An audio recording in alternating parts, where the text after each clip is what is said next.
Good morning and welcome to the Minnehaha County Commission meeting for September 23rd, 2025. Welcome to fall. I'll call our meeting to order. Note for the record that we do have a full quorum of commissioners present. Before you get started, just silence your cell phone so you avoid embarrassment.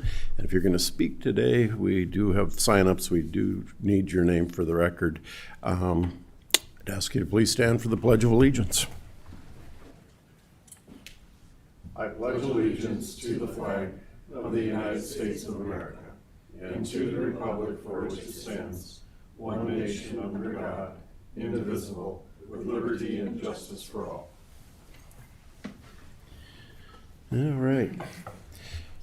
Moving on, look for a motion to approve our agenda.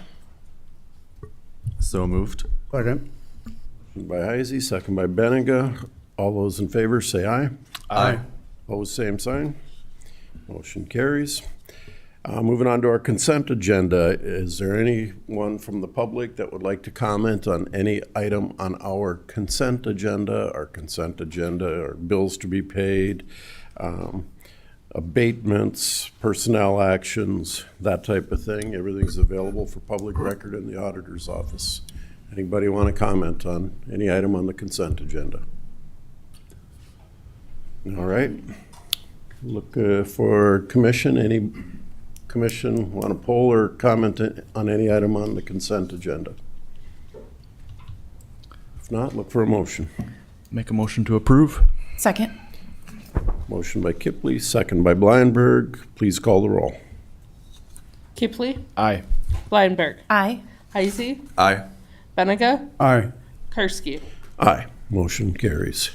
Regular business, public hearing and second reading of proposed zoning ordinance amendment rezoning number 2502 to rezone approximately 14.87 acres from the A1 agricultural district to the C commercial district. Good morning, Scott. Good morning, Scott Anderson, Planning Director. And as you indicated, this is the second reading of a rezoning request.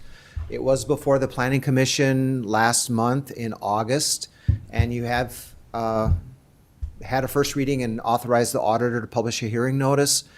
This is approximately 1.5 miles east of the midway corner, as we call it, the halfway between here and Del Rapids on Highway 115.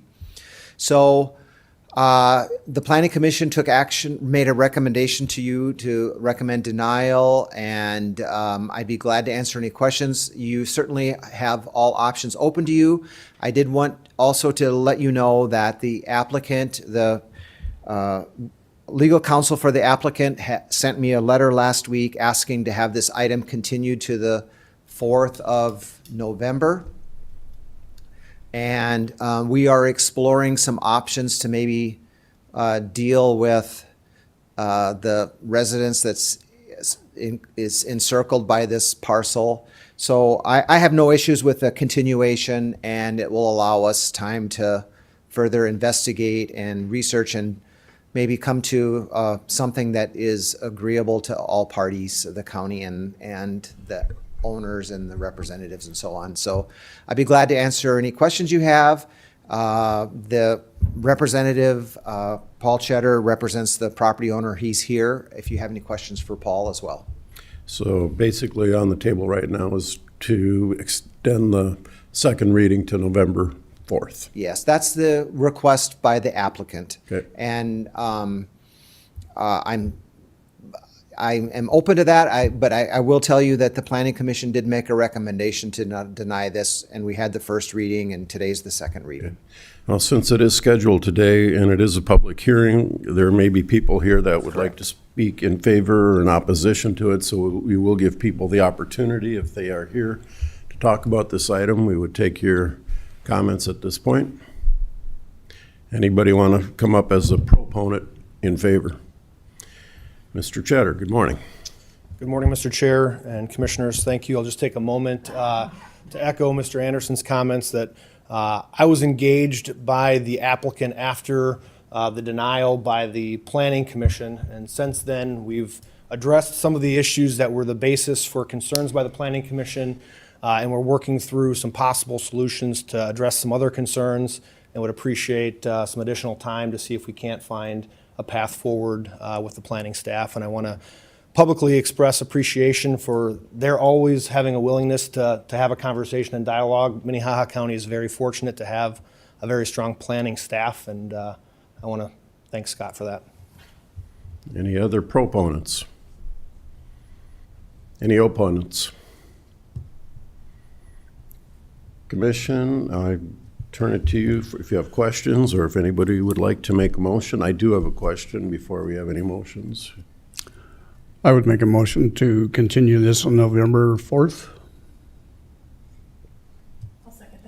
Motion and a second. I guess my question for you, Scott, is I know there's a non-conforming use of the property right now, I believe. Is that allowed to continue, or how does that work? Well, there's a zoning violation, and that will, we will abate that while we continue moving forward and see where this goes. I mean, at this point, I don't want to speak for the state's attorneys, but at this point, I don't think there's an appetite to prosecute this while we're in the process of trying to rectify the zoning of it. So typically, that's how we have proceeded in the past, and so we will give them some grace time to work through the issues. Maybe we will, more than likely, there may be another continuation on the horizon for this if we can work some things out. We'll see how this goes, but I have confidence in working with Mr. Cheddar in the past that we will be able to work on something and get something to you, and we'll see how it goes. Thank you. Any other questions? Okay, we have a motion and a second to continue the second hearing to November 4th. Please call the roll. Benega. Aye. Blindberg. Aye. Heisey. Aye. Kipley. Aye. Karski. Aye, motion carries. Public hearing to consider declaring the property legally described as the south 391 feet of the north 1,024 feet of the west 1,164 feet in the northwest, et cetera, Olson second edition, a public nuisance and enact South Dakota Codified Law 2110-6. You got all that right, Kevin? Okay. Good morning, Kevin. Good morning. I'm Kevin from the County Planning Department. Yes, this item, as described and was showing up on the screen, is been recognized by the planning staff as a public nuisance and violation. The address is 2204 North Ellis Road. It was located northeast of the unincorporated town of Ellis. You can see up on the map there. When planning staff became aware of this, we noticed many commercial vehicles and pieces of equipment that are visible from Ellis Road. In addition, there's abandoned property that is visible, some from the road, but others from aerial imagery of the property. Staff does find of two violations on the property. First is the permitted commercial activity, and second is the visible nuisance items such as tires, scraps, vehicles, and some of it is even left in the floodplain. This is the nuisance request portion of it, and this is kind of step one of the process moving forward on this. There will be more action to follow on this property. I do have a PowerPoint with some photos, with the most recent photo dated September 16th when I visited the site.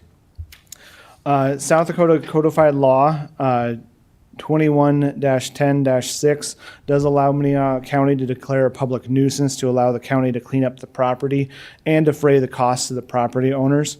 And staff is requesting that the county commission declare this property as described a public nuisance and enact 21-10-6. And I'll kind of scroll through the imagery here. So this is some of the more recent imagery from March of 2024. You can see a lot of the items. The property owner has constructed a berm right here that makes it difficult to see from the road. Kind of zoom in a little closer to it. And then a view from the backyard, things that are stuck into the trees. Some of the views from the road. This is the most recent picture from a week ago. And you can see many commercial type vehicles, including cranes and equipment on the property.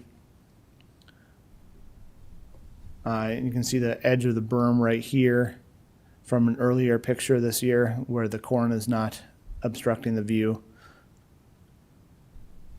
And you can see that throughout the history of looking at this property since the summer, the site hasn't changed a lot since the beginning of letters being sent to the property owner. And I'll probably take it back to an overall view here. Scroll it back up.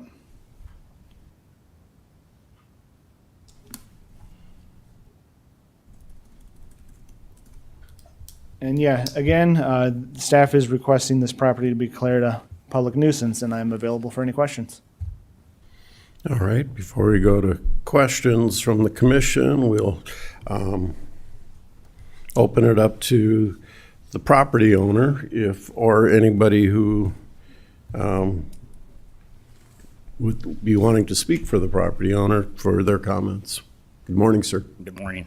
Apologize, I'm not a public speaker. I'll do my best. You're here. fine. I bought the property in 2012, 5 acres of farm ground on it, and we bought it because we're going to start farming. Started with the 5 acres in the front. 2015, and my numbers might What's be your off. name, sir? My name is Matt Poss. I Thank am you. the property owner for it. 2015, we bought another 30 acres on the south side of me to make it almost 40. We farmed that. Recently, in the last couple of years, I became business owners with Bucks and Trucks, which is a farming outfit. We own over 1,000 acres in Gregory County. And then I also farm for my mom in Lincoln County. So a lot of what he's talking about is commercial is not commercial. It's used for my farming. So I don't know. I explained that to him. I do own a small business. I rent a shop about a half-mile south of there that does not have a mailbox. And when he originally got a hold of me about it, he said my business address is there, which it is, my mailing address, but my actual physical address is in Ellis. So I've cleaned up what I think needs to be cleaned up. Everything else is current plates, and it's all operational, used for my farming. And that's all I have. Thank you. Thank you, sir. Any questions of Mr. Poss from the commission? Okay. Don't go too far. I'm sure something will come up, so, yeah. All right. Anybody that would like to speak in favor of enforcing this property as a public nuisance? Okay. These are always difficult, so I'm sure the commissioners are looking at the photos and thinking about what's all going on out here. What did you say the name of your business was? Bucks and Trucks? Bucks and Trucks. Please come, if you don't mind, Matt. No, that's fine. What kind of business is that? We basically bought all the farm ground for hunting originally, and now we started farming it. So, Okay, so guided hunting, that type of thing? yep. Okay, okay. Nothing to do with vehicles? The Bucks and Trucks, no. Okay. And the farming, why do you need cranes and all these other equipment that wouldn't be considered typical farm equipment? I'm just looking at these. Just to let you know, so like I said, I own a small business. I do mobile repair, and half of my repair is ag, half of my repair is commercial. And I do just as much of the ag side of bulldozers. I believe it showed a bulldozer, trucks, all that stuff is just as much farming as it is on the commercial side. So yes, we use all that stuff. We build terraces with them. You have salvage vehicles on this property? I'm just trying to figure out what all those Nope, running down the middle is. no salvage vehicles. Okay. I drive by the property frequently, and I've often wondered what's going on there. Yeah, so maybe not overly surprised that somebody Because we only enforce these by complaints that somebody would, Yep. One other have a thing to bring problem up, with it. I guess, is it's called right to farm covenant. And that's, part of it was basically dust, smoke, noise, odors, and the use of various fertilizers, pesticide, odd hours of operation, the operation of many types of heavy equipment and machinery are all common in the agricultural sector. I'm familiar with. And I had been emailing Kevin about who determines if it's commercial or if it's ag. Because, like I said, we use our stuff for ag. Okay. Commissioners, I have one quick question, Mr. Poss. Yeah. Are all the vehicles on the property or other machinery operational? Yes. Licensed, Yep. registered? Yep. And one more thing, what is the building being used for, if I may ask, on the southwest side of the house? The big building? Big building. Yeah. I've got tractors, the planter, combine stuff's in there when we're not using it. Excellent. And how often do you farm on a regular basis? Are you? Out to Gregory every other week at least. So, and sometimes I bring stuff back, sometimes I don't. So, How are the crops growing? pretty good out there, but price ain't very good. So I don't think it's going to be good this year. So, Very good. is this your residence then? yes. It is. Yep. Okay. I do have a question for Scott as well.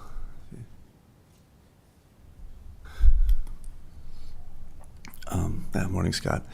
If we were to declare this a public nuisance, what vehicles would be removed off the property? Because clearly a number of them are being used for farming purposes. And would all the vehicles be, or machinery be subject to removal by the county, or would it be Well, we just would subject ones? We would be primarily focusing on unlicensed, unoperable vehicles. In addition, I think that there's a zoning violation here. He's indicated he's operating a business, and it's not customarily required for farmers to have 3 or 4 cranes at a time. It just, graders. I mean, farmers typically don't use road graders. I mean, there's more. It appears to me that there's a zoning violation more than what's being indicated here. And we haven't been on the property, physically on the property. So, and I think if you also look at the pictures that Kevin provided or showed, there's also apparently junk in the back of these trees. I mean, those are all issues that should be dealt with. Yeah, seems certainly like a mixed bag. Yes. Are you able to selectively remove machinery or vehicles off the property? And Yes. I feel like if it were declared a public nuisance and everything were removed, we'd remove his ability to conduct business and farm on his property. Well, I mean, you have to ask yourself, not that I want to second guess his business operation, but I mean, I think we need to use a little common sense, and you think, what is the likelihood and how feasible is it that you're transporting, a 8-ton crane back and forth through Gregory County? I mean, at some point, there has to be a little common sense. And are you going to be transporting cranes and bulldozers constantly back and forth? I mean, if he has a large ag operation there, it would make more sense. Common sense would tell you that that's where you're going to keep all this equipment, not on the 30 acres in Ellis. And I would also indicate, I think I understood the applicant or the property owner to say that there was a business that was being operated. If that was the case, if they're repairing or doing some kind of ag-related business, our zoning ordinance does make provisions for you to apply for a conditional use permit to do like an ag operation business, and we've granted those in the past where people have been repairing ag equipment, and I really don't know the depth of what he is indicating as a potential ag-related business, but that's something that we could explore if you would like to apply for a conditional use permit, and then we could get on the property, meet with him, and actually walk through it, and work together to try to resolve or at least address any kind of ag-related businesses that are there. When a property is removed by the county, where does that property go? And is there a process by which the property owner can obtain it or retrieve it? Or Well, yes, we contract or work with a towing company, and it's like any other towing service. They tow it to an impound lot, and then the property owner can make provisions to go get that if it's licensed and operable, and if it is truly junk, then it goes to it will get crushed or go to a metal recycler and that type of thing. So they are very careful about, diverting that to the right place because if there's a value, I mean, they impound those things and potentially can get a salvage title or some kind of a title to try and resell it, and they do that when possible. thank you, Scott. Commissioner Kipley?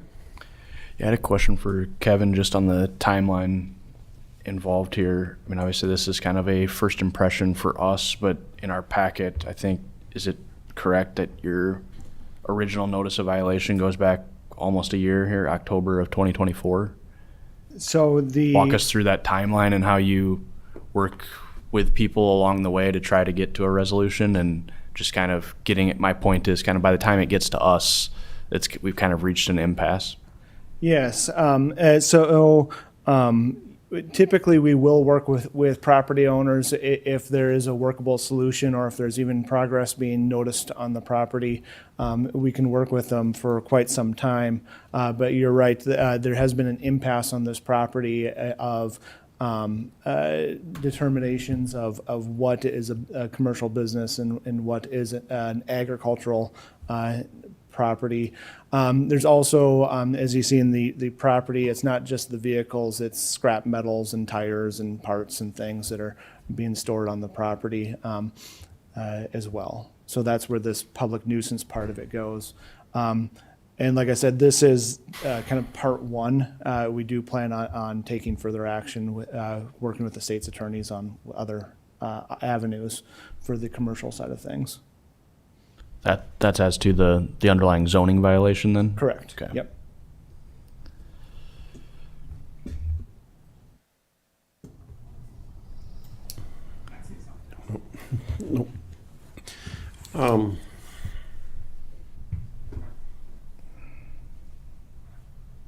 Commissioner? Thank you, Mr. Chair. Could staff speak to the mention that Scott made of the conditional use permit for ag-related business and what that process would look like? Just thinking, I know I can speak for all of us, I think this is not one of our favorite tasks that we get to do as a commission, and our goal would be to bring this property into compliance for the neighbors in the most amicable way possible. So is that a solution that we should look into a little bit more? We can look into solutions for a conditional use permit that may be workable with that. I think in the joint jurisdiction, that ag-related business might be named a little different, but we could look through the ordinance to find what might work. That process would be an application and a public hearing. Typically, that also includes conditions that would be placed on the property for screening or limitations on number of vehicles, that sort of things that would be enforceable at a later date if to get the property in compliance and to maybe make it look more presentable to neighbors. Thank you. Mr. Chair, Go ahead. one question. I would hate to undermine his ability to farm his property by deeming this a public nuisance. Is there a way that the commission can selectively remove property such as junk and inoperable vehicles without affecting other farming implements, et cetera, that are used for ag-related activity? Yes, even when I have cleaned up, or other properties have been cleaned up, and I've directed companies to clean up properties, we have typically left ag-related equipment. So if there is a planter or even a plow or something like that that would be in the trees, even if it has been obviously not used for many years, that would be an ag equipment piece. But things like scrap metals, tires, vehicle parts, or maybe that equipment that is in pieces and disassembled, that would also be removable from the property as well. Mr. Chair, Please. could I ask a clarifying question? If I understood Commissioner Heisey, I think maybe I missed the answer. I'm sorry. Would that process that you just described be possible without declaring it a nuisance, or does it require being declared a nuisance? The other items would likely not be removed without a public nuisance. Not really, because we would not have the ability to go on the property and remove the items without the public nuisance. Thank you.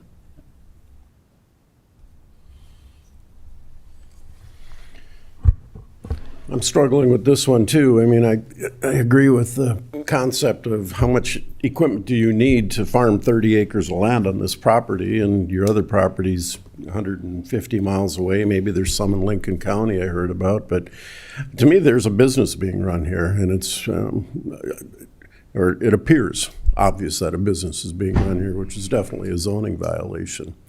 The public nuisance on the cleanup, it's hard to see and know what is actually without going there, and I know that's what, by declaring this a public nuisance, gives you the opportunity to put your eyes on the property a little bit better. So I'm really struggling with what are we going to clean up or how much, and is the public nuisance just a means of getting onto the property? And it seems like it is.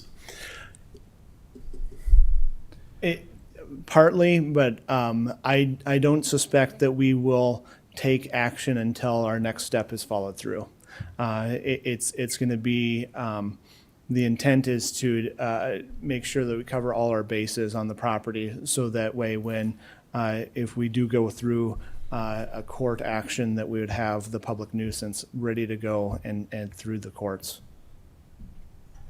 Have you asked the property owner for permission to come out on the property? I have not. Okay. Mr. Post, do you mind if we ask you a few more questions?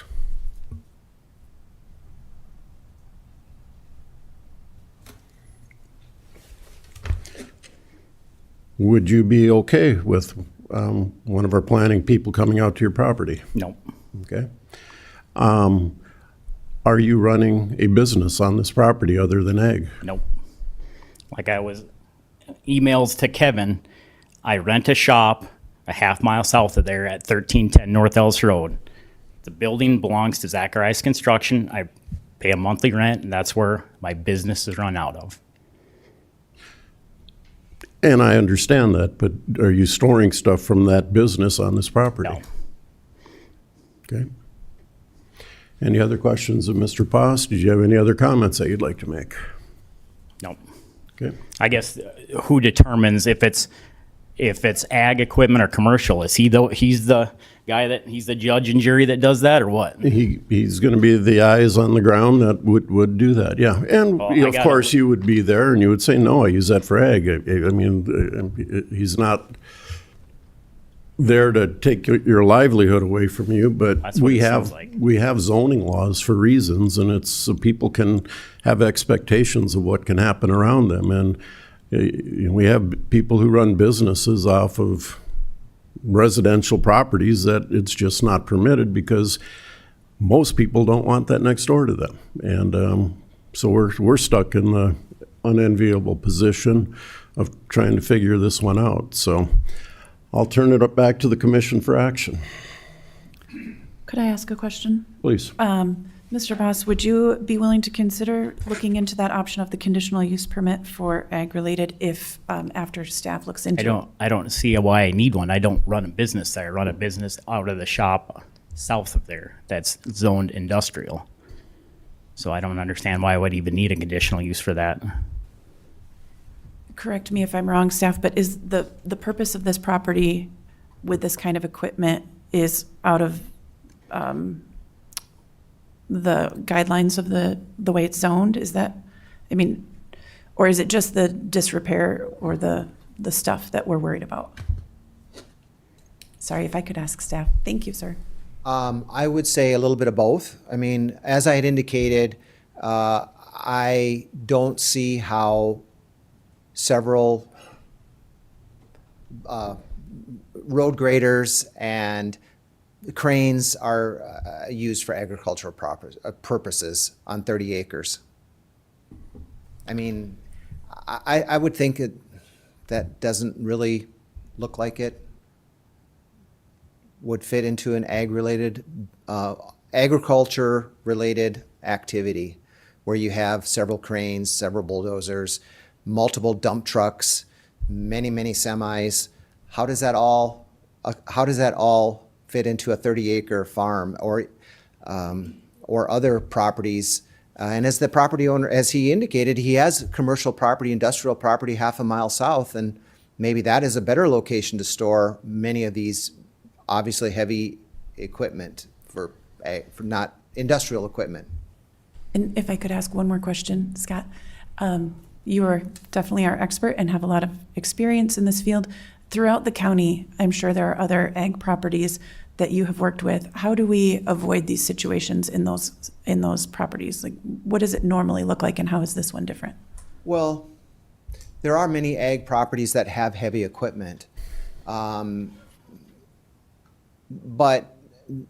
they need to explain. I mean, typically they just indicate how they're using that equipment and the size and scope of the activity that they are involved in. I mean, it's not just one thing fits all sizes. You have to look at the circumstances. And like I said, there's a lot of heavy equipment on there. There's dump trucks, road graders, cranes, and to me, it doesn't appear that it is related to agricultural activity. Thank you. Well, Mr. Chair, it seems like we kind of have a couple confounding issues here, that maybe the process needs to play out to get to a CUP for the operation and the zoning issue. But as to the matter at hand today, we've got the alleged nuisance violation, which I think we have enough cause to say we need to get eyes on and go after just those things that are scrap and, classically nuisance, inoperable vehicles, unlicensed vehicles. We've had occasion before where the landowner in the interim, because it's not like we're going to do this today or even tomorrow. This would be planned out with notice to the landowner. We've had issues before where people get things cleaned up and because they don't want to get stuck with a bill from the county for moving things, so they take initiative upon themselves. So I'd be supportive of declaring this a public nuisance to just clean up the site to get it to where it needs to be, such that then it would be a good candidate to have the conversation about the CUP. But I think that's kind of the confounding thing, that we can't break through and have the broader discussion. So just going in, declaring that it's a public nuisance to clean up the site should not impair one's ability to run the business, but which begs the question, you're running a business. And so it kind of compounds on itself. So I'd make the motion to declare it a public nuisance and have staff arrange for the removal of the nuisance items.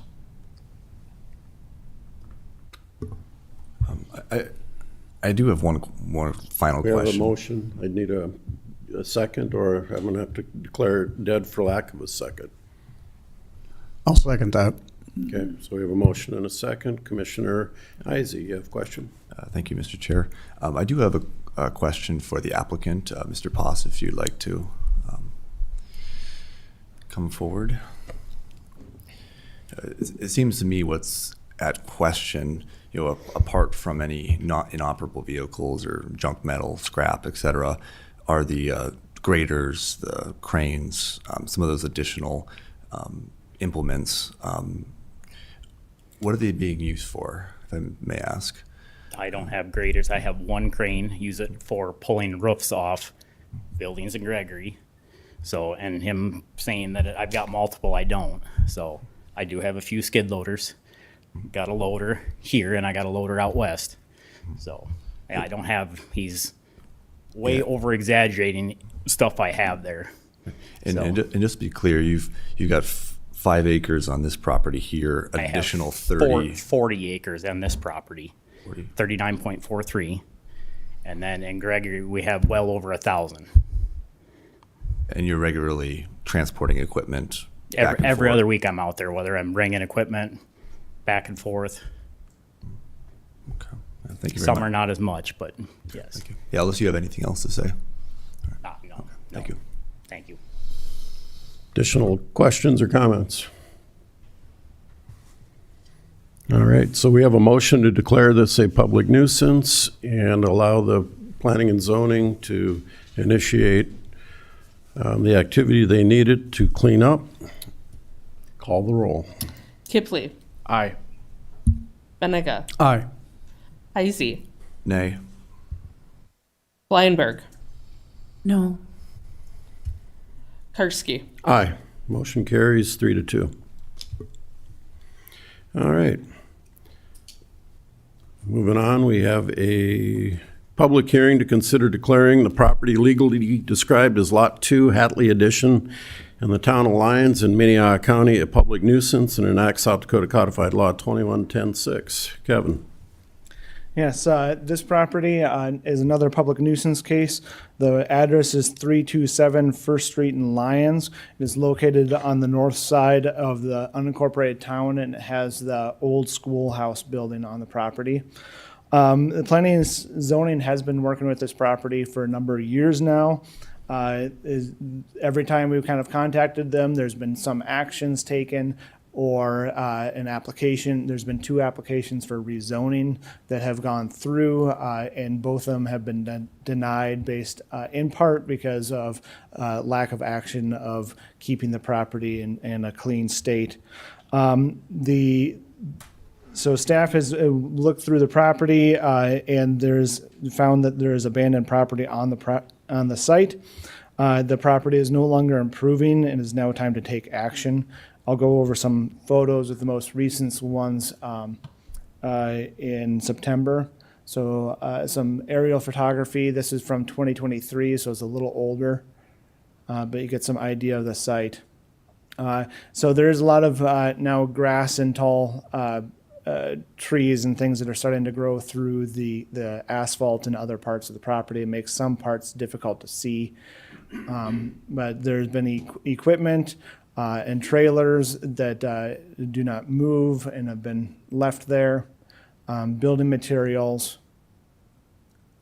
campers and vehicles.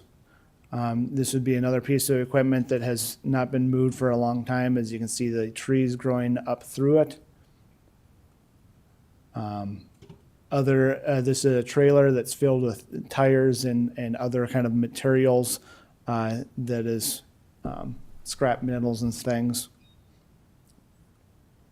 Pallets and old materials.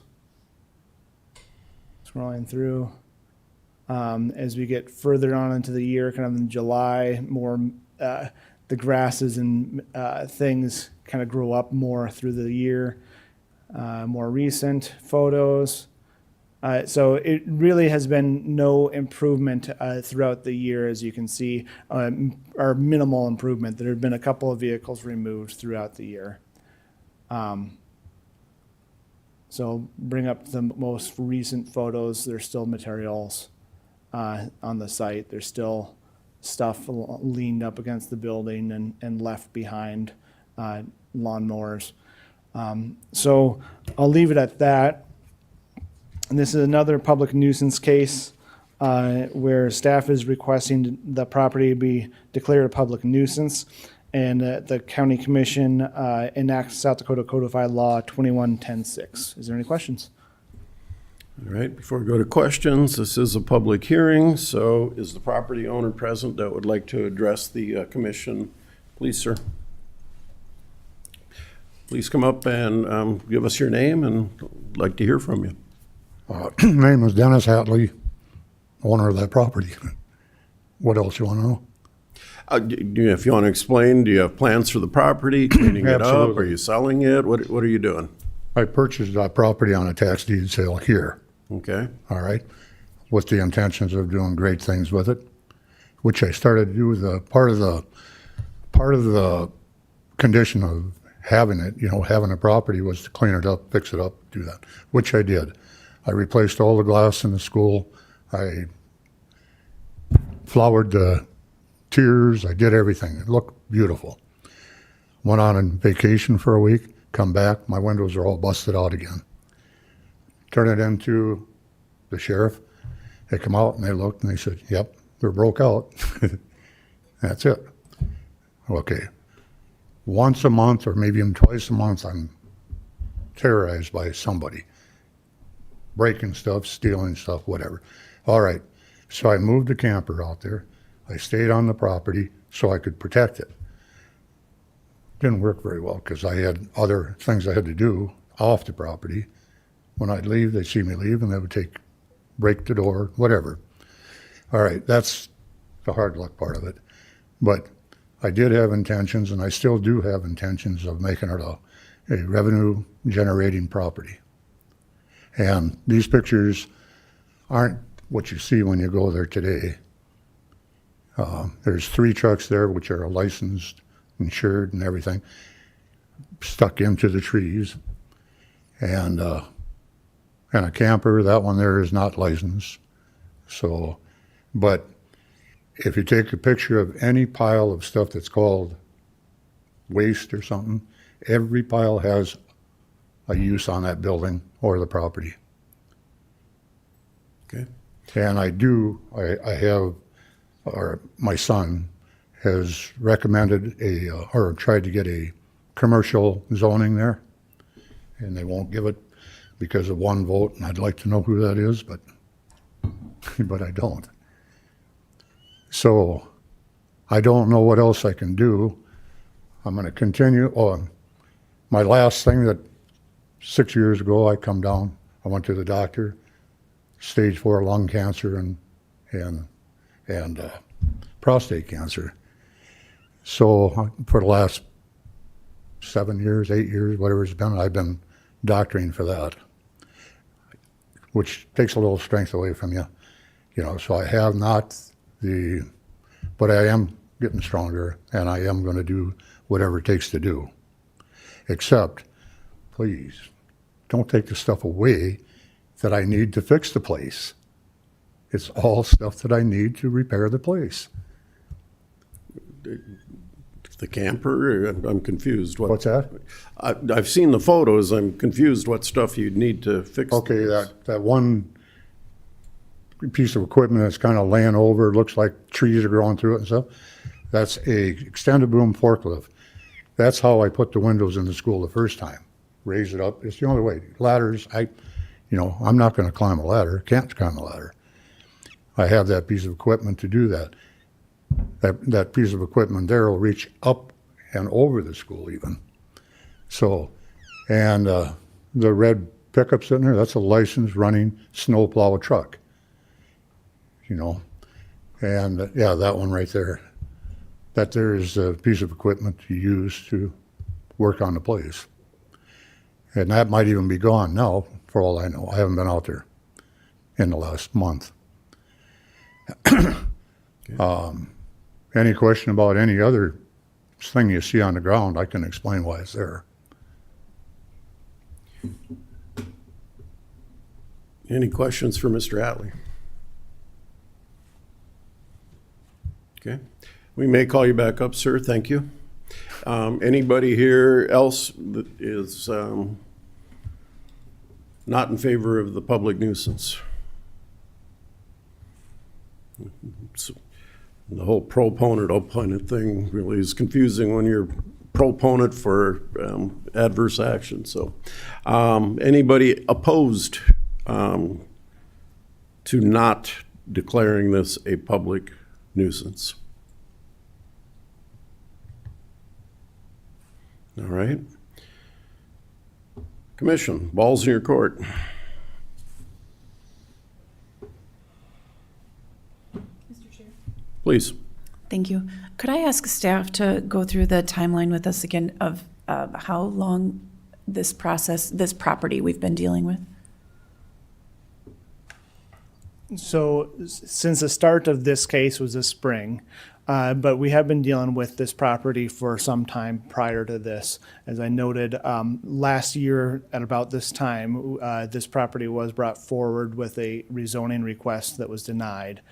It was brought forward a previous time as well. And actually, since that time, like I said, every year there's some progress, but it's just have gotten to be not enough and overwhelming. Many of the licensed vehicles have been removed off the property, including, I think, the one red pickup that it was mentioned is no longer there. But there is still plenty of stuff that's on the property. And can you just remind us how far back time-wise does this go, the first time we It interacted? may be 4 or 5 years ago. Kevin, when we do a cleanup, do we cut down shrubs and scrub brush and all that stuff too, or are we just hauling things out? It would only be cut down if it is required to remove whatever piece of equipment or item. Other questions? Mr. Chair, one more just clarification. I know we've discussed this numerous times. Was there a time when the property changed hands? I remember speaking, I think, to Mr. Hatley's son or having him present here. Can you remind me? So with the last rezoning request, the property was split. So it was multiple lots that were a part of the old subdivision where you have like 25-foot wide lots. And the property was split into and re-platted into 2 lots. So we have one lot with a school on it and then one lot that is a vacant residential lot. And the request the last time was to rezone just the lot with the school on it. And that may be part of the owner switch. The property owner's son has been involved with this, and that may have been the person that, he was the applicant the last time as well, so. Okay. I'm just trying to piece together the timeline of Sure. how, thank you. Mr. Chair, I have a question Please. as well. What kind of discretion is typically used for a situation like this? Because it appears to me that there's certainly some junk on the property. However, there's also some practical equipment, such as mowers and that other vehicle that he described that he's using on the old school that's on there. What would be removed exactly if we were to declare this a public nuisance? Would those items stay that are necessary for the maintenance of the property? I guess the discretion would be is if the item is operational. This item here, as described, it being used for the school, it may have been 15 years ago when the property was first purchased. If you look back at some of the aerial imagery of the property, it has been there for a decade or more in this location. So this would not be an item that would be considered operational and functional on the property. I think that the one lawnmower has been used in previous years. I have seen that move.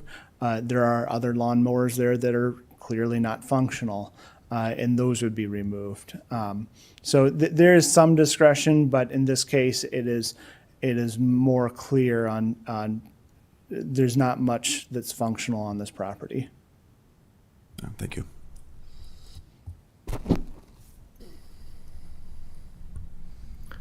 Well, Mr. Chair, we've spent some time on this property. It's been a recurring item, and staff does their due diligence before they bring these matters to them, and I'd like to support the staff in this matter. I'd make a motion to declare the public nuisance. I'll second that with a comment if I could. Sure.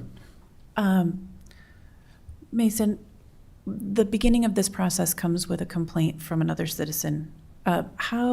Thinking big picture, how many complaints do we get like that? Just ballpark, I know I'm putting you on the spot, and then how many of those get to this point? And I guess what I'm trying to get to is, it's the end of summer. We've had a lot of time. This has been something that we've communicated about. Is this common that we get here out of the complaints? Do most of them end up at this point, or how does that work?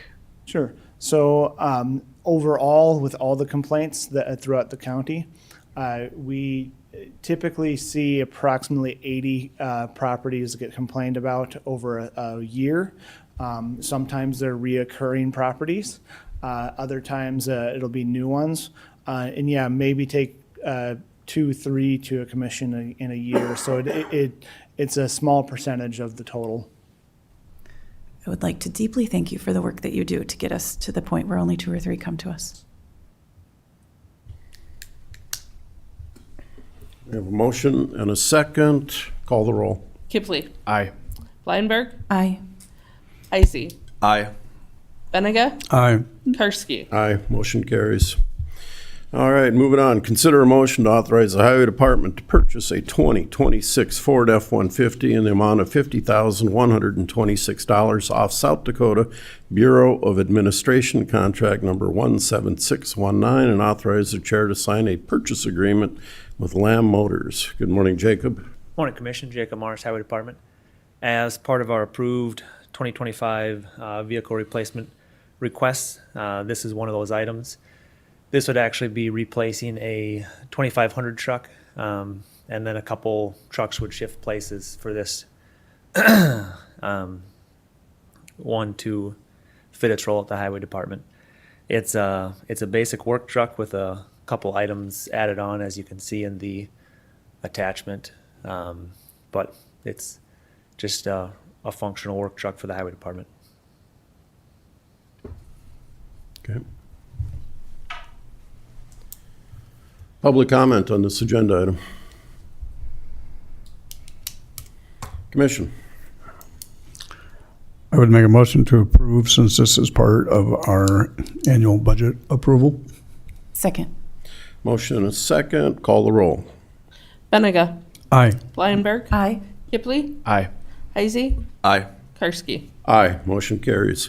Consider a motion to declare various highway items as surplus for disposal through online auction and deposit the proceeds to the Highway and Bridge Fund. Jacob. Morning, Commission. We have a couple items out there that we no longer have need of. There's a reefer trailer, which is essentially a semi-trailer that we've been storing material in for a number of years. It is to the point where it is leaking and it's of no longer use for us for storage purposes. A lot of the material that we're surplusing are items that were in there. So we're cleaning that trailer out and surplusing it.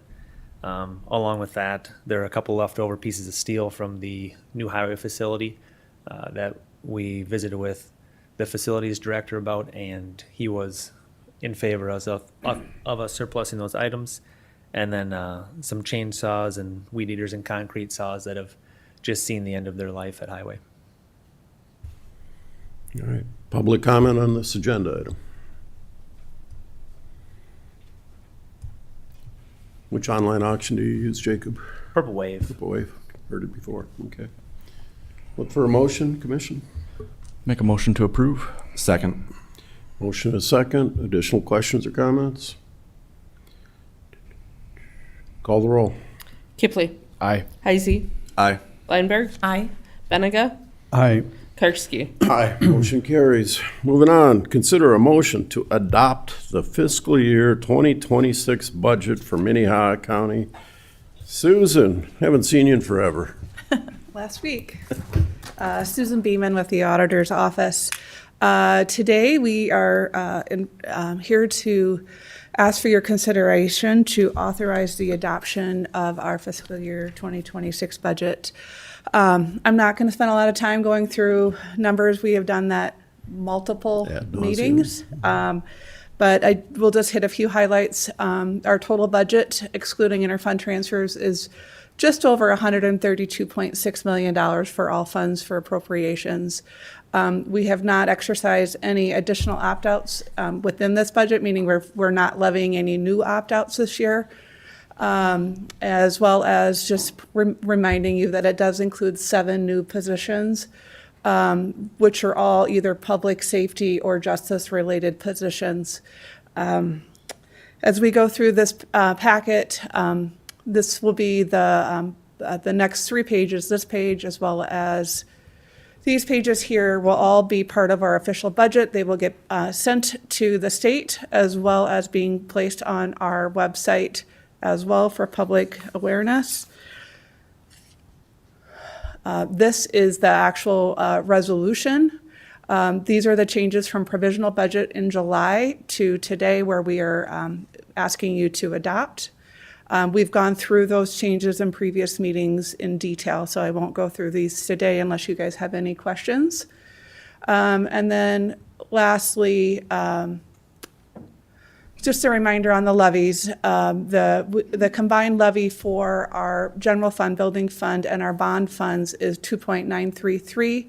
Those are the 3 county funds that are assessed to all Minnehaha County taxpayers. We do have 2 additional funds that levy property taxes, but those are not necessarily for all taxpayers. It depends on where those individuals live. Those are the rural fire as well as library funds.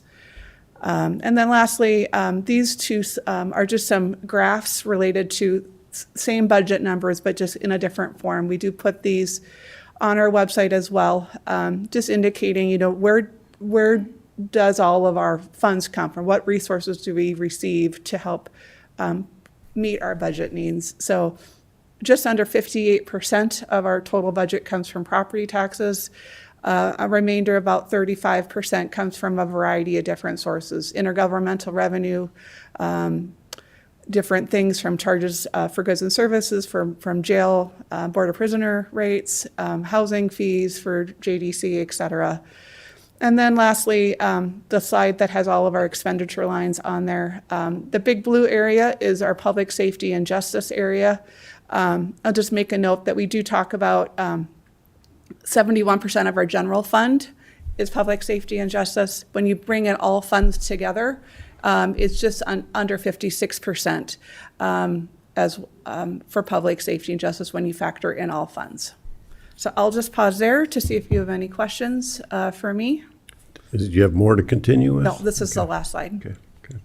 One quick question. The 7.7% cash applied does not include the statutory holdback, I guess, No, correct? it does not. Okay. It does not. You Thank can you. see that's down here, that 5.5 million is Yeah, that statutory that's holdback. what's at 12%. And this again is across all funds. So the general fund cash applied is 12.5%. So Thank when we talk about our budget in general, where we have as a county is our fiscal pressures are within our general fund, and that's where the public safety and justice costs have continued to rise at a greater pace than other expenses. From, I believe it was 21 to 2026, public safety and justice costs have gone up about 50%. In just that time period. And that's much higher than the rest of the general fund budgets for non-public safety and justice costs. So the general fund cash applied is roughly 12.5%. Okay. Public comment on the budget. All right, Commission, turn it over to you.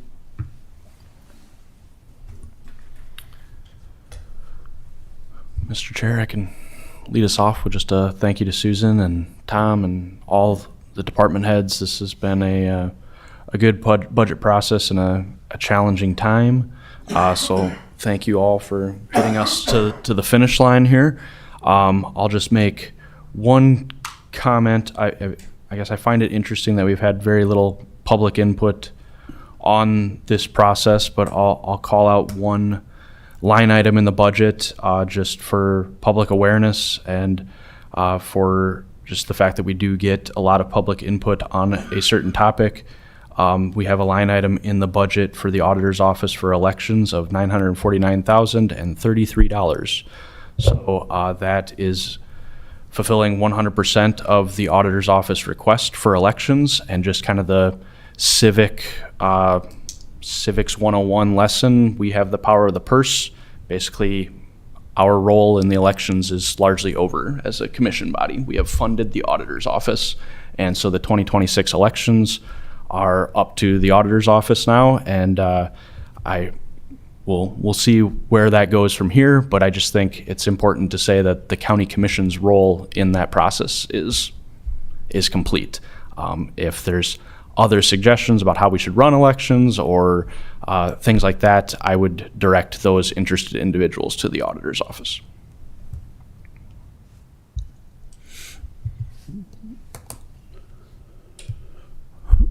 I too appreciate the fact that we've gotten significant input from all the department heads and from the leadership in putting this budget together. It's been a crazy ride, and we've been through this multiple times.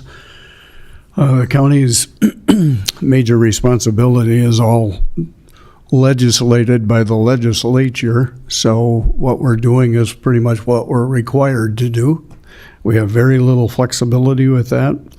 When we show this budget, and it shows about 58% of our budget is from property tax, that's still only 20% of approximately of what the homeowners are actually paying. The rest is coming from or going to schools and cities.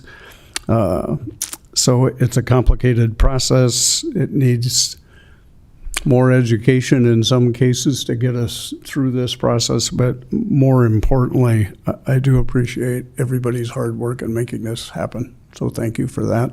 Thanks, Tom, for all your work. So I would be seconding that motion to approve. Did we have a first? Didn't we? I'll make the motion to approve. Sorry, I thought it was in that comment. My apology. We have a motion and Now I have a second. a second. Additional comments?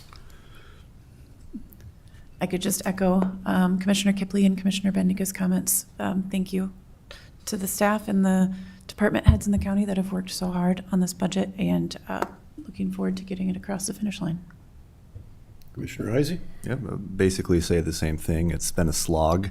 I think it was probably our fourth or fifth public meeting discussing the budget, and it's been being my first year as a commissioner. It's been an interesting experience running through the numbers and taking a deep dive into the budgets of different departments. But I do want to thank all the department heads for their hard work and their fiscal mindedness, one could say, when it comes to putting their budgets together and how they're marshaling and using the resources of the public of Minnehaha County. So I just want to thank everyone for their work on this, and I will be voting affirmatively. So. All right. So I've got 5 years with the city doing budgets and now 9 years with the county doing budget. Still a neophyte compared to Commissioner Benninga, but I'm still trying. But once again, Minnehaha County's budget demonstrate the Commission's continued commitment to delivering high-quality required services in a fiscally prudent manner. It's a realistic budget that fully recognizes the inescapable fiscal pressures of providing for public safety and justice, maintaining and constructing our road network, and preparing for the future through smart capital improvements. And I am fully supportive of all the work and effort that has gone into this. So we have a motion and a second. Call the roll. Kipley. Aye. Benega. Aye. Heisey. Aye. Lionberg. Aye. Karski. Aye. Motion carries. Consider a motion to authorize the Director of Facilities and Construction to purchase office and education furniture for the Juvenile Justice Center through Canfield Business Interiors under the State of South Dakota Contracts 17521 and 17531. Good morning, Tom. Good morning, Tom Greco, Commission Administrative Officer. So as the title of this indicates, this is for approval to make the final purchases for JJC Juvenile Justice Center Phase 1 furniture. This furniture comes out to about $131,733. This furniture package will be purchased piggybacking off of a state bid. I do want to point a couple things out about the process to get here. First is furniture in and of itself is a small portion of the overall budget. If you remember, the Juvenile Justice Center project budget is $50 million. We did see some cost savings right out of the gate after bids back in 2024. And so our budget is currently hovering around $47.6 million. This furniture does fall within our $700,000 FF&E furniture budget, overall budget. The way we arrived at this is back in the design development and even the schematic design phase. There were requirements identified for both phases of the project. So here we're just really focusing on phase one. That's the detention side of the facility. There were efforts made to identify what kind of furniture and what kind of equipment we'll be taking from the old facility into the new facility. So there is some equipment and some furniture, minimal, being taken from the old facility. This particular request here does provide for outfitting a series of rooms throughout the Juvenile Justice Center, the detention side in particular, a medical office, classroom space, teacher workroom, chairs for the detention pods for staff, and also a report writing room. The project overall, I'll just note, has been going very well. We do anticipate moving into, well, Jamie and his team will move into the phase one portion, the detention portion, by the end of October. A significant amount of work has been done out there.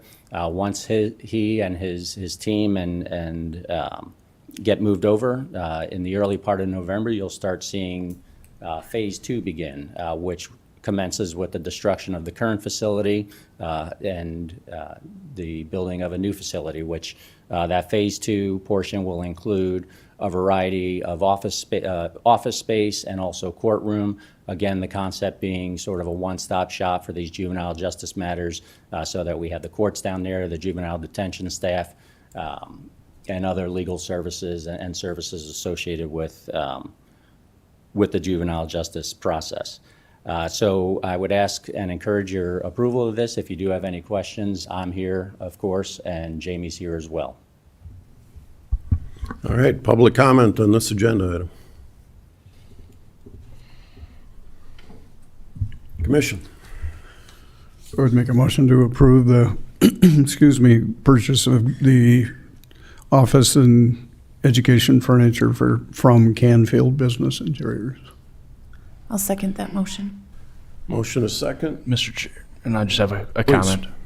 I just wanted to thank the staff here at the county that have led this building project, Jamie and Tom and the teams involved. I think this makes, on this day when we've got our legislature considering a special session on a penitentiary project, it makes for kind of an interesting juxtaposition of the competence of local government to do what needs to be done and to get it done on time and on budget.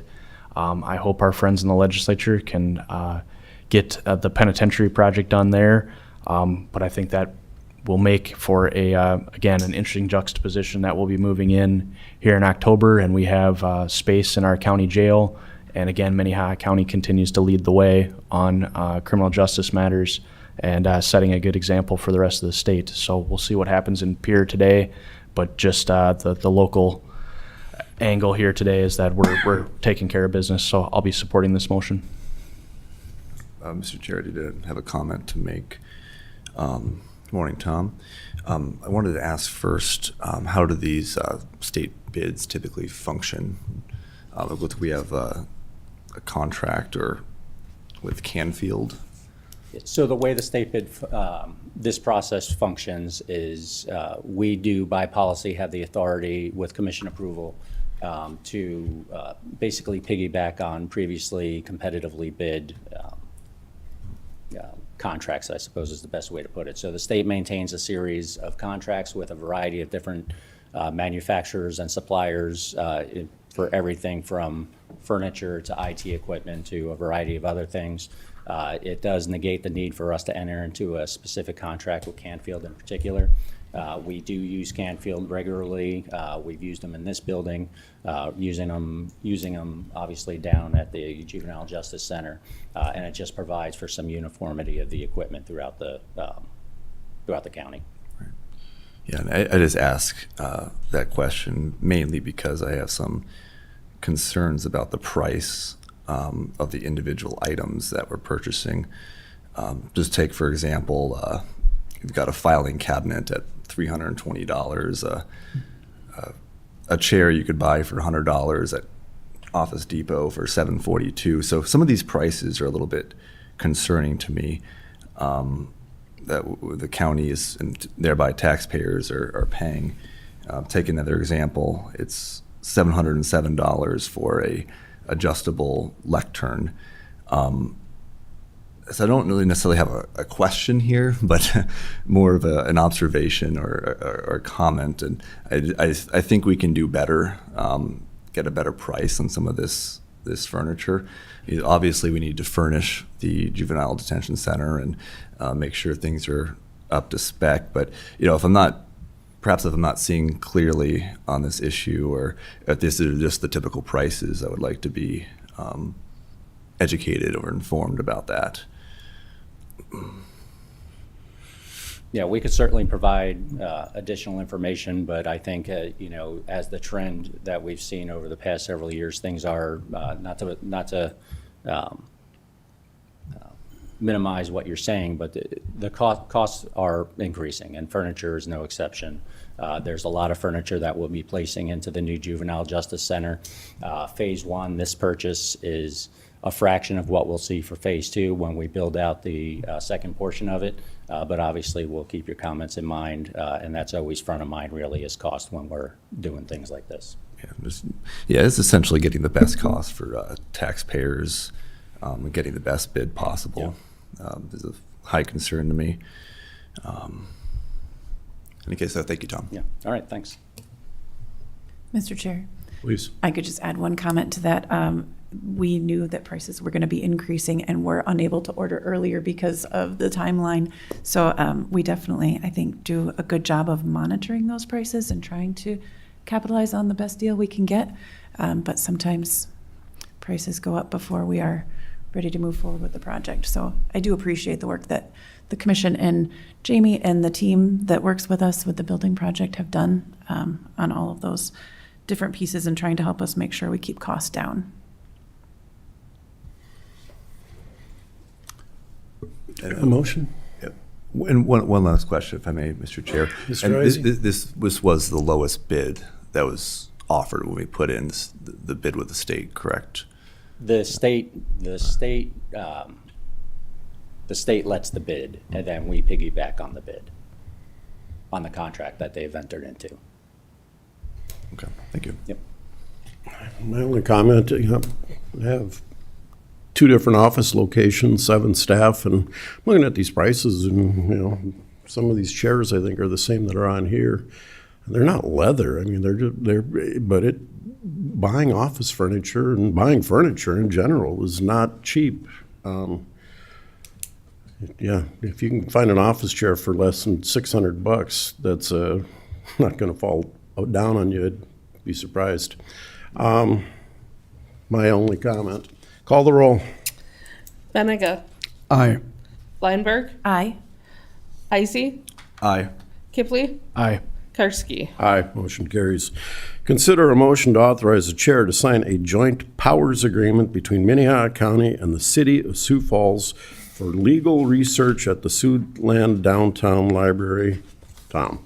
All right, Tom Greco, Commission Administrative Officer again. So the gist of this particular joint powers agreement is that it would provide for public access to Westlaw and Dakota Disc, both legal research programs that would be available at the downtown library. So just by way of some background, about this time last year, the Commission took steps at the court's request to surplus the hard copy bound volumes in the law library over there that was on the 4th floor of the courthouse. Those bound volumes had not been replenished or updated for about 10 or 15 years because most people, if they are doing legal research, do use these programs that I talked about. So the items were surplus, and subsequently that room was converted into a much needed courtroom.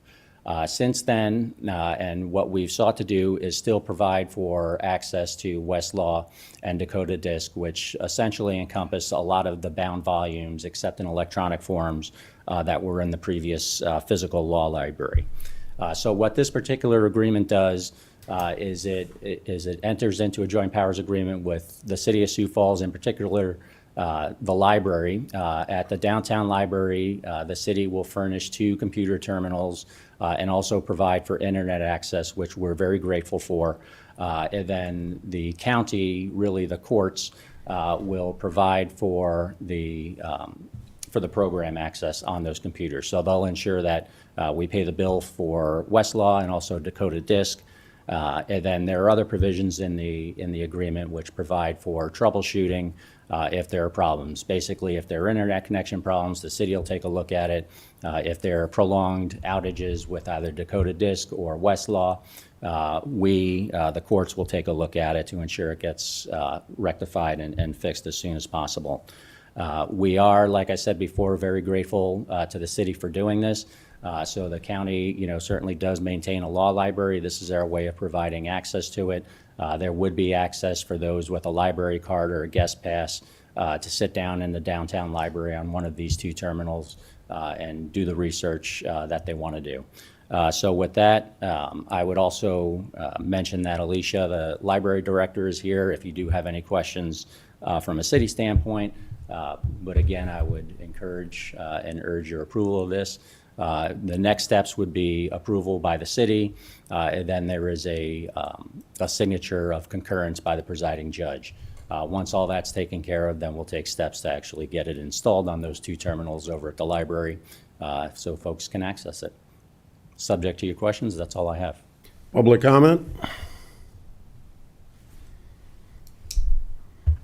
I guess I have a question. I don't know if it's for you, Tom or Alicia, but this is going to be available to the public.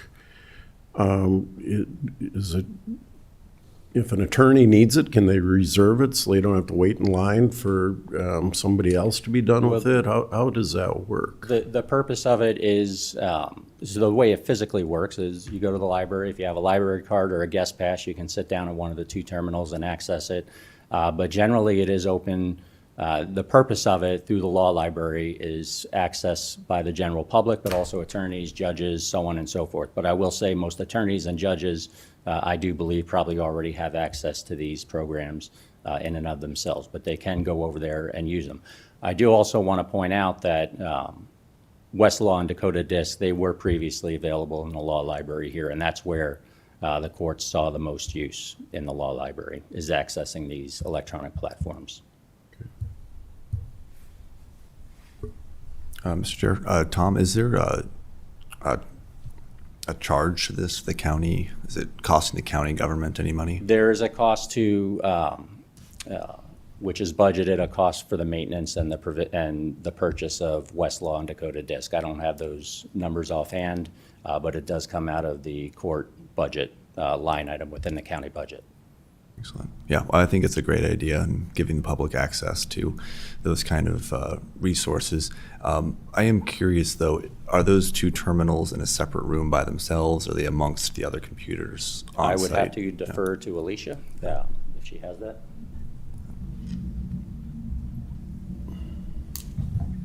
Hi, Alicia Boysen, Siouxland Libraries Director. They are out on our public floor with our other public computers. They have full printing access and then the internet so that they can connect to those databases. So if they needed to print something, they'd have access to that as well. Okay. And those 2 computers are only going to be used for legal research? You can't go Google things or play games on them or anything like that? The 2 computers we're installing these products on are currently being used for our microfilm research. So anybody that wants to utilize the Argus Leader database or the Argus Leader archives, we have the microfilm that they can access. But when the Argus Leader stopped putting their paper on microfilm a couple of years ago, we purchased the Argus Leader database. So we're seeing many of our customers utilizing the database, which can be accessed anywhere with a library card. And so they're getting very little use. And so when the county approached us with this, we thought this would be a great use for these 2 machines because, yeah, the only other use for them was the microfilm. Okay, fantastic. Thank you. Yep. Do we have a motion? Mr. Chair, I would just like to make a comment that this, I think, is a great win for the county and another example of how we just continue to try to do more with less, because that space now has been converted and is being able to be used, which does, is a capital expense. But I think that being able to partner with the library in this capacity is definitely a win, and I would make a motion to authorize the chair to sign the agreement. I'll second that. Motion is second. Call the roll. Lineberg, Aye. Heisey, Aye. Benega, Aye. Kipley, Aye. Karski. Aye, motion carries. All right, we are at the opportunity for public comment. We take comments from individuals for up to 30 minutes. Each individual has 5 minutes. It cannot be about an agenda item. This is strictly non-agenda items. Good morning, Mr. Anderson. Good morning. I'd like to use the Elmo, so if we could get that up and running. So I would like to let you know of potential issues that we are facing, and I informed the Planning Commission of this last night. We have been, so there's been fishing expeditions to attack our people that are applying for conditional use permits. They have been receiving, we had 3 of our last 8 conditional use permits from last night's meeting receive this invoice via email requesting that they pay $5,000 to the county for activity that is being considered by the Planning Commission. So really, I'm here to inform the public that we as a county never invoice people for thousands of dollars. And this was provided to me. I can show you the email. What was interesting was, and I have this highlighted in yellow here. Let's see if I can slide this over. You can see that they used an email address, planning@minnehahacounty@usa.com, which is not a planning website.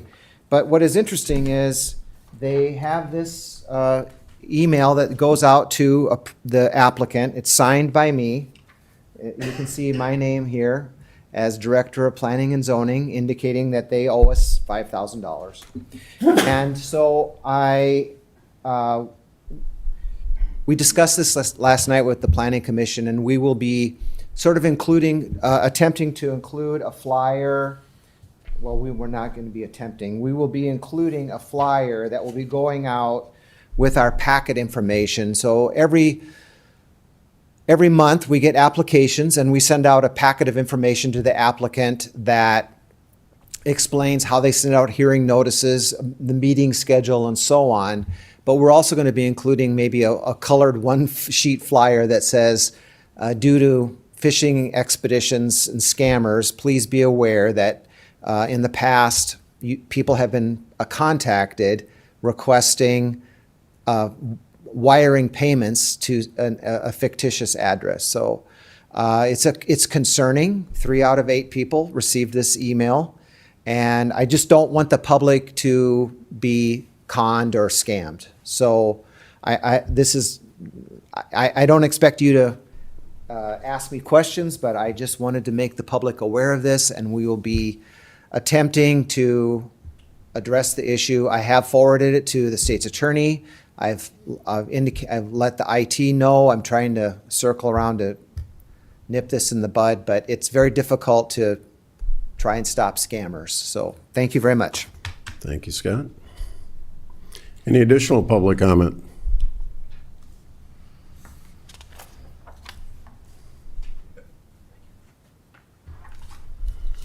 Jacob Mars, Highway Superintendent.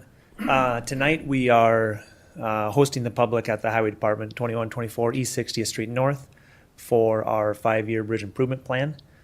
This is a requirement for the South Dakota Big Grant, so we can apply for grant funds. So if anybody is interested, we sent notifications out to all township personnel via postcard, and then also advertised in the newspaper. Thank you, Jacob. Mr. Cunningham. Good guess, Mr. Chairman. Thank you. I'm John Cunningham. I live in Minnehaha County. I'm here to talk about an issue that's very important to me. I've been here before on that issue, and it's elections. I've worked in elections in a county that has far more voters than the entire state of South Dakota. And from time to time, you've heard, not recently as far as I understand, although I've been traveling recently, you keep getting the proposal that should do hand counting of paper ballots, which is in fact the worst possible way to conduct an election, and that you not use electronic voting machines, which are by far the best way to run an election. And I'll tell you why I say that. Hand counting paper ballots can be, if I were the county auditor, with hand counting paper ballots, I could get any one of you replaced. It allows for corruption and fraud. It requires some collusion, but it can be done. You just don't count some people when they come in, and then remove some ballots at the end. And it can be done with paper ballots. Cannot be done with machine ballots, with voting machines.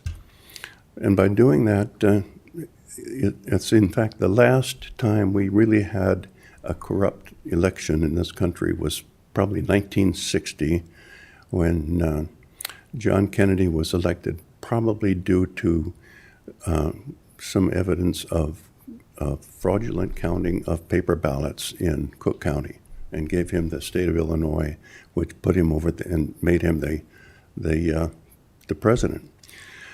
Paper ballots can be miscounted, and even if when you get them, counting them is the issue, because you have mismarked ballots, and somebody has to decide which of those should be counted and which shouldn't, which is a human judgment. And in fact, in Tripp County, as some of you may recall, it couldn't be done. It couldn't. After you count the ballots, you need a second count to confirm the first one, and they could never get two counts in a row that were the same, because sometimes you count this partial one, and sometimes not, and they couldn't do that in a county of a few thousand votes. Minnehaha County couldn't possibly get it done with the 50,000 or so votes that are here. But in the case of voting machines, I'm going to tell you my experience, because I was in Fulton County, which has about 700,000 voters in the county. After the ballots have been established, who's running for what, each machine is programmed for the precinct that it's in. You know, which commissioner district, they have commissioner districts, legislative districts, and so forth. And then it's tested. Somebody runs a sample, I think it's 8 sample ballots through it, and then runs a tape, and it matches. So then the machine is zeroed out and sealed with the lead seal, and taken to the election office but the day before the election. And when I come in as the manager, and I managed 4 of those elections, I unseal it, open it, run a tape to make sure it's 0, and have an envelope to have to put that tape in that confirms it. And at the end of the day, I run another tape and put that in another envelope, and then seal it and send it in. At no time is it ever connected to the internet, and there's no way that it can be tampered with, because it's already been tested. In addition, when the vote comes up, when the person is done voting, a screen says, "This is how you voted. Do you want to do this?" And you look through it, and you can fix anything where you've changed your mind, and then hit cast ballot. And there's no mismarked ballots. There's no judgment about whether the person voted for this one or not. So it's fast and extremely accurate and the most reliable. And you have people here who are, I'll say, irresponsibly telling you to go to paper ballots, hand counting, that has the opportunity for fraud when machines don't. And I think it's time for Minnehaha County to think about machines. Thank you. Thank you, Mr. Cunningham. Any additional public comment? All right, moving on to commission liaison reports. Mr. Benega? I had a couple. I had a, excuse me, Sioux Empire Fair Board meeting last week. Preliminary reports on the fair were not quite as good as last year, but they were still very positive. However, one of the things that's not been included in the total conversation yet and finalized is the reports for what was the largest attendance event in a long time was Rock the Country, which was a separate event, obviously, but from what we've been told, it was massive attendance and very well attended, and financially very solvent for that particular activity. The other thing I'd just like to bring up, and I should have maybe in the other conversation about furniture, but we've made a tour of the building, both Commissioner Bleinberg and myself. I'd like to remind people that we have 17 county partners, I think. Maybe I'm wrong with that. And we also have a partner with the Department of Corrections. So it's a project that involves lots of partners, financial partners, and operational advisement, if you will. So we're very proud of the way that building has come together and the way it operates. So thanks. Thank you, Commissioner. Any other commission liaison reports? Commissioner Kipley. Thank you, Mr. Chair. I appreciate Scott with planning sticking around to give some information on that phishing scam going out. We had the planning and zoning meeting last night. A few routine items approved on the consent agenda, including our newest kind of topic is accessory dwelling units. So we're getting a couple of those that are relatively non-controversial and going through quite easily. We did have one item on the regular agenda last night that had some contention and arguments on each side related to a dog kennel. So we did issue the conditional use permit for a dog kennel south of Brandon. That's obviously still able to be appealed to this body, so we will see if that happens. But otherwise, no joint meetings with Del Rapids or Sioux Falls last night. Pretty straightforward. Thank you. Mr. Chair, Commissioner Bleinberg and I attended the Property Tax Force meeting in Pierre yesterday. That was the 5th meeting, and the last one remains to be heard on October 22nd. The morning presentations and conversations included presentations and ideas about property tax relief programs. There was conversations about TIFs and how to possibly reform or make those more transparent to the public and make sure that they're properly followed. And also alternative taxing mechanisms, excuse me. There's quite a lot of ideas on the table that are being discussed of how to give property tax relief to the citizens of South Dakota. And ultimately, it'll be the legislature that makes that determination. But this task force is certainly having a lot of spirited conversation about the issue. As in previous meetings, the task force broke out in 3 separate work groups for the afternoon, discussing different matters. The 3 work groups focused on state government, local government, and the school funding formula. At the conclusion of the day, the task force reconvened to discuss recommendations from the various work groups. No recommendations were voted on. But they will be finalized and submitted by October 14th to then be voted on by the task force on October 22nd. Once those are voted on by the body, they'll then be recommended formally to the legislature for the next legislative session in 2026. So it'll be interesting to see what comes out of that task force, and I'm quite excited about it myself. As Commissioner Kipley had also mentioned earlier, that the legislature is meeting in a special session today to vote in respect to prison funding. So I'll be keeping my attention on that the rest of the day. So that's all I have. Commissioner Bleinberg. Thank you, Mr. Chair. We did have a very beneficial time yesterday in Pierre, as Commissioner Heisey stated, and thanks to Tom and Commissioner Heisey for attending with me. I think we were eager to learn what ideas were being floated and to hope for the least impactful proposals as far as difficulty in achieving our budgets and moving forward. But I think we would like to signal to legislature that if there's interest, we'd be happy to collaborate, to give ideas, to give feedback. And I can take no credit for any of that. Most of my knowledge comes from our excellent auditor's office, with Susan doing a wonderful job of helping us understand all of those complicated things. So thank you to everybody. And then also I just wanted to mention that the Juvenile Justice Collaborative met last week, and we heard an excellent presentation from Judge Damgard on juvenile courts. And thank you also to everybody who attends that group. Just a large number of stakeholders who get together and really focus on challenges that we face with juvenile justice, but also celebrating successes. So thanks to everybody in that group. And then we also met with the library board in Hartford at the Hartford branch last week.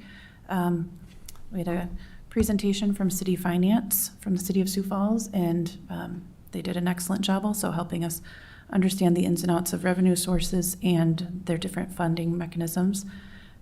And then we're looking at opportunities to expand the number of book clubs. This is the most popular adult program in Siouxland libraries, and it has quite a long waiting list and is very well run, but is also a big expense. So in trying to keep with budgeting responsibly, we're trying to develop some methods to be able to expand the number of people who can participate while cutting costs at the same time. And I think I'm forgetting something, but that's all I have for now. Thank you, Commissioner. The only thing I have is Commissioner Heisey and I serve on the Public Defender's Advisory Board, and that's a 5-member board. The public defender basically is governed by this board. And we have 2, I believe, both retired judges, Commissioner Heisey, myself, and a non-legal person. And that Ryan White has been in that position for probably 16 years. He said it's time for somebody else to take that position. So if any member of the public from Minnehaha County is interested in serving on the Public Defender's Advisory Board, we meet about 3 or 4 times a year, mostly stuff to do with budget and personnel and that type of thing. We don't get into the legal situation of individuals that are being represented, but it is an interesting way to get involved. Call our administrative office, county administrative office, to express your interest. It is a appointed position by the commission, but we are in need of somebody that would be willing to serve in kind of a unique manner. So it is a cool spot. So it's the only thing I got. Non-action commission discussion. All right. I'm going to look for a motion to enter into executive session for the purposes of South Dakota Codified Law 125, 2, 1, 3, 4, and 6. So moved. Second. Motion is second. All those in favor say aye. Aye. Opposed, same sign. Motion carries. Thank you, everybody.